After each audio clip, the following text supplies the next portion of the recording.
अहिल्यानगर जिल्ह्यामधील नेवासा तालुक्यातील गोंडेगाव ग्रुप ग्रामपंचायत गोंडेगाव म्हसले येथील ग्रामसेवक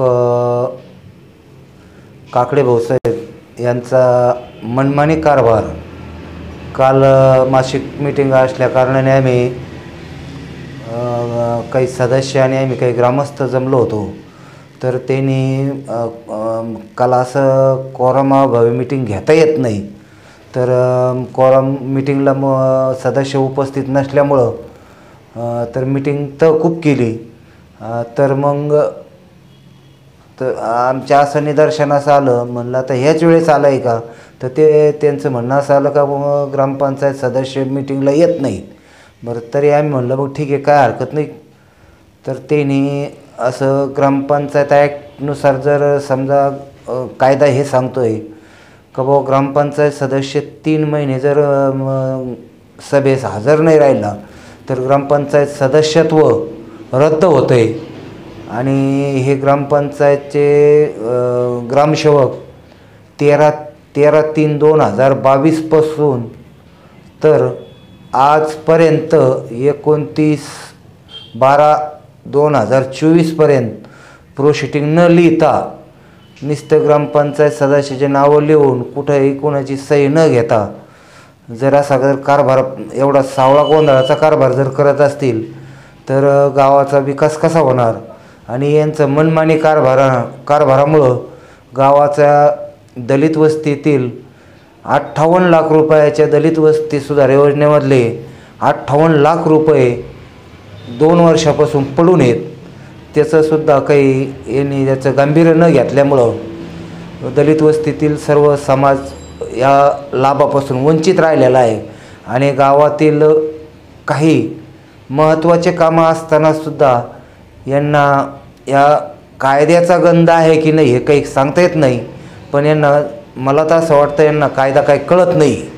1958चा ग्रामपंचायत कायदा त्यांनी ग्रामपंचायत ॲक्ट वाचलं पाहिजे, कारण कुठल्याही ग्रामीण भागामध्ये असो शहरी भागामध्ये असो ग्रामपंचायतची जर कुठल्याही कामाची जर मंजुरी घ्यायची असेल तर ग्रामपंचायत सदस्याच्या बहुमताशिवाय आणि कोरम पूर्ण झाल्याशिवाय त्यांना कामाचं नियोजन करता येत नाही आणि कुठलाही ठेकेदारसुद्धा निवडता येत नाही। पण ह्या आमच्या गोंडेगाव म्हसल्याच्या ग्रामसेवकांनी असं एक त्यांच्या मर्जीतील ठेकेदार शोधून त्याच्याकडून काय त्यांच्याशी संगनमत करून आणि कुठलीही प्रोसिडिंग क्लिअर मंजूर नसताना, कुठलीही मान्यता नसताना त्यांनी त्यांच्या कारभार गेले 2 वर्षापासून असा मनमानी कारभार चालू आहे।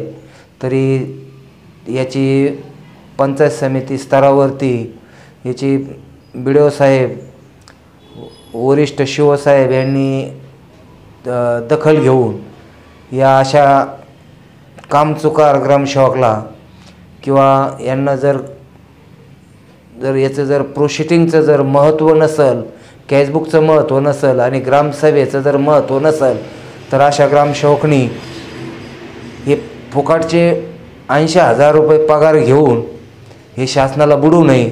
त्यांना जर कायदा कळत नसेल तर आता ते थोडे दिवस 7-8 महिने फक्त त्यांचे राहिलेले आहेत। मग एवढ्या दिवस सर्व्हिस करून त्यांनी याच्यामधून काय शिकले याचा विचार करायला पाहिजे। आणि त्यांनी याचं थोडंसं BDO साहेबांनी आणि शिवसाहेबांनी याचं थोडंसं गांभीर्य घेऊन त्यांना तातडीनं निलंबित केलं पाहिजे, हीच माझी विनंती। तुम्ही काल कोर्टे कंप्लेंट केली आहे? हो, आमचे बंधू संतराम खंडू रोडगे उपसरपंच गोंडेगाव म्हसले, तर त्यांनी ग्रामसेवकाविरोधात BDO साहेबांना लेखी हे दिलेलं आहे, तक्रार दिलेली आहे।